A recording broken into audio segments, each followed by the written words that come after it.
दोस्तों, इन दिनों एमबीए के नेता महायुति नेताओं पर लगातार हमलावर हैं और मुद्दा है कानून व्यवस्था। जी हाँ, उद्धव ठाकरे ने यूबीटी पक्ष के प्रमुख है उद्धव ठाकरे, उन्होंने महायुति पे जबरदस्त तरीके से हमला बोला है एक वीडियो शेयर करते हुए।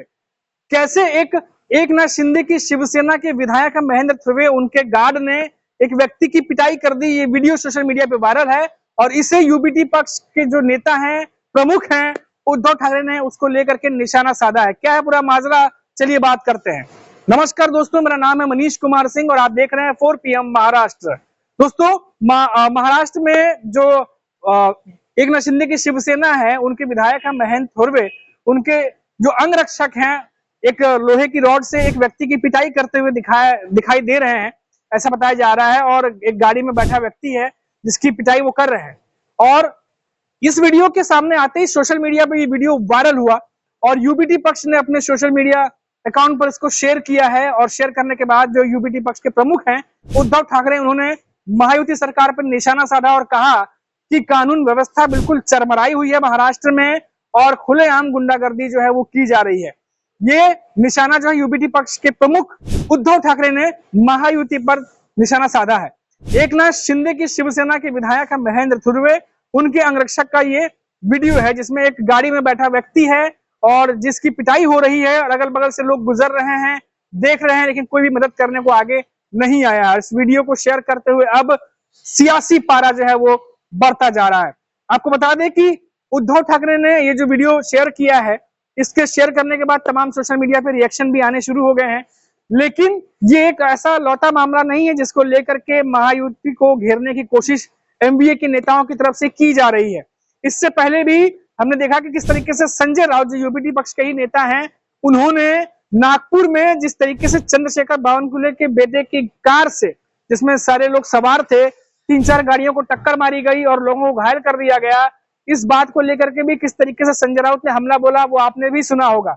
संजय राउत ने कहा कि सबूत मिटाने की कोशिश की गई। साथ ही साथ उन्होंने ये भी कहा कि देवेंद्र फडणवीस जब तक महाराष्ट्र की सियासत में है, सरकार में है, तब तक इसकी निष्पक्ष जांच भी नहीं हो सकती है। साथ ही साथ संजय राउत ने नागपुर के इंसिडेंट को शेयर करते हुए बताया कि महाराष्ट्र की जो इस समय जो कानून व्यवस्था है वो बिल्कुल खराब हो चुकी है महायुति सरकार में और आम नागरिक जो है वो सुरक्षित नहीं है। कई तरह की ऐसी बातें कहते हुए एमबीए के नेता दिखाई दे रहे हैं। आपको बता दें कि इससे पहले भी ये एक इंसिडेंट नहीं, इससे पहले भी कई सारे इंसिडेंट ऐसे हुए हैं जिसमें कई वीवीआईपी लोगों के नाम सामने आए और बाद में मालूम चला कि रिपोर्ट में कुछ निकला ही नहीं। जैसे हम आपको बता दें कि पुणे में आपको याद होगा कि पोर्श कार से एक एक्सीडेंट हुआ था जिसमें 2 स्टूडेंट्स जो बाइक पे सवार थे उनकी मौत हो गई थी और उसमें एक बिल्डर और उनके बेटे का नाम सामने आया था। बाद में ये आरोप लगे थे कि जब ये इंसिडेंट हुआ तो उसके बाद अजीत पवार के एक वहां के नेता हैं, वो वहां के लोकल पुलिस स्टेशन भी पहुंच गए थे सुबह सुबह और दबाव बनाने की कोशिश की गई थी। ये तमाम आरोप जो है वो लगे थे, जिसके बाद वहां सियासी पारा हाई हो गया था और एमबीए के नेता और महायुति के नेता आमने सामने फिर से जो है वो आ गए थे और बयानबाजी जोर शोर से चली थी, क्योंकि मामला एक वीवीआईपी आदमी से जुड़ा था, एक बड़े बिल्डर से जुड़ा था और उसका बेटा नशे में धुत जो अपने दोस्तों के साथ गाड़ी में जा रहा था और महंगी पोर्श कार थी जिससे एक्सीडेंट हुआ था। उसके बाद ये मामला जो है गरमाया और फिर उसके बाद केस आगे बढ़ा और जिस तरीके से इस पर फैसला आया था उसको लेकर के भी सोशल मीडिया पर हमने देखा ही था। जब ऐसे लिखने की बात कही गई थी तो कैसे लोगों का आक्रोश जो है वो फूट पड़ा था। उसके बाद विक्रोली में भी कार एक्सीडेंट का मामला सामने आया था जिसमें एकनाथ शिंदे के ही शिवसेना के करीबी बताए जाने वाले एक नेता का नाम सामने आया था। उस पर भी जांच करने की बात की गई थी, लेकिन उस पर भी क्या कुछ हुआ उसके बाद कुछ पता नहीं चला। तो इस तरीके से लगातार इंसिडेंट्स जो हैं वो हो रहे हैं और अब ताजा इंसिडेंट जो है नागपुर वाला हुआ है और उसके बाद एक वीडियो जो उद्धव ठाकरे ने सोशल मीडिया पर शेयर करते हुए महायुति को घेर करके कानून व्यवस्था पर सवाल खड़े किए हैं। अब देखिए कि ये तमाम इंसिडेंट जो हमने आपको बताया, इसमें आप देखिए तो कई सारे बड़े लोगों के नाम भी शामिल थे। अब क्या हो रहा है अंदर अंदर, क्यों नहीं बातें आगे बढ़ रही हैं, जांच में कहाँ कमी हो रही है, कहाँ ज्यादा हो रही है, ये अपने आप में एक जांच का विषय है। फिलहाल अभी राजनीति गरमाई हुई है क्योंकि विधानसभा चुनाव नजदीक है और ऐसे में महायुति की गड़बड़ी जो है वो एमबीए निकालने पर तुला हुआ है। जहां जहां भी कानून व्यवस्था कमजोर है, इस तरह के इंसिडेंट सामने आ रहे हैं, उसको एमबीए नेता एक एक करके लोगों के सामने लेकर के आ रहे हैं और महायुति को घेरने की कोशिश लगातार जो है वो एमबीए के नेताओं की तरफ से की जा रही है। और खासतौर से अभी 3-4 दिनों में जिस तरीके से संजय राउत और उद्धव ठाकरे ने कानून व्यवस्था को लेकर के महायुति के घेरने की जो कोशिश की है, ये वाकई में सोशल मीडिया पे हमने देखा कि किस तरीके से लोग इस पर रिएक्ट भी कर रहे हैं और ये इंसिडेंट जो है वो लोगों तक पहुंच रहे हैं। खास तौर से नागपुर वाला इंसिडेंट, क्योंकि वो इंसिडेंट जो है एक बीजेपी के जो बड़े नेता हैं, जो चंद्रशेखर बावनकुले, उनसे जुड़ा हुआ है। उनका जो बेटा है संकेत बावनकुले, उनसे जुड़ा हुआ है।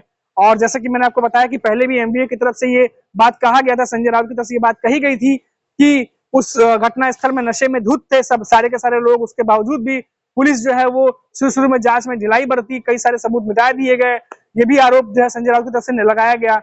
लेकिन फिर उसके बाद पहले ये रिपोर्ट आई थी पुलिस की तरफ से कि जो संकेत बावनकुले हैं वो मौजूद नहीं थे घटना स्थल पे। फिर बाद में मालूम चला कि नहीं, वो मौजूद थे कार में, लेकिन वो फिर वहां से वो गायब हो गए। जब घटना हुई वहां से वो निकल भागे। तो ये तमाम बातें जो है सामने आई थी। अब इसके बाद एक एक करके जो जांच है वो तो अपने आप में चलेगी ही, पुलिस अपनी जांच करेगी, लेकिन इस जांच को जो है एमबीए शक की नजर से देख रहा है कि सही तरीके से जांच होगी या नहीं होगी। इस चीज को लेकर के सवाल जो है लगातार एमबीए गठबंधन के नेता कर रहे हैं। और कानून व्यवस्था को लेकर के संजय राउत के बाद अब उद्धव ठाकरे ने जो है ये वीडियो जो शेयर किया है, जिसमें महेंद्र धुर्वे जो है एक विधायक हैं एकनाथ शिंदे की पार्टी के, उनके सिक्योरिटी गार्ड के द्वारा जो है, जो अंगरक्षक है उनके द्वारा एक इंसान को पीटा गया है, वो वीडियो जो है वो शेयर किया गया है।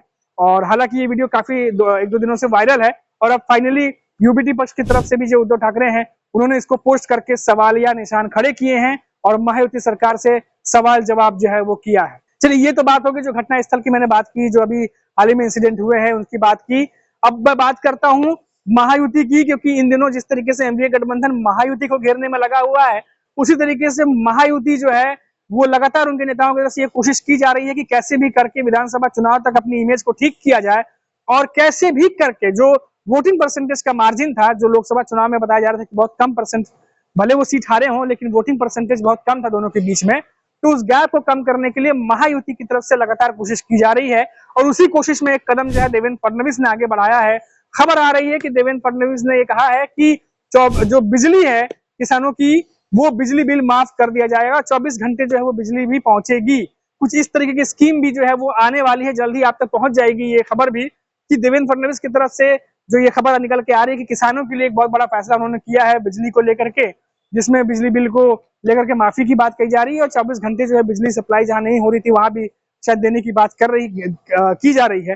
तो एक राहत जो है वो देने की कोशिश की जा रही है ताकि जो किसान है उनको जो है फायदा पहुंचे। और कहीं ना कहीं चुनाव नजदीक है तो जाहिर सी बात है चुनाव से जोड़ के देखा जाएगा और चुनाव से जोड़ के देखा ही जाना चाहिए, क्योंकि तमाम चीजें उस समय की जा रही है जब चुनाव एकदम सर पर है।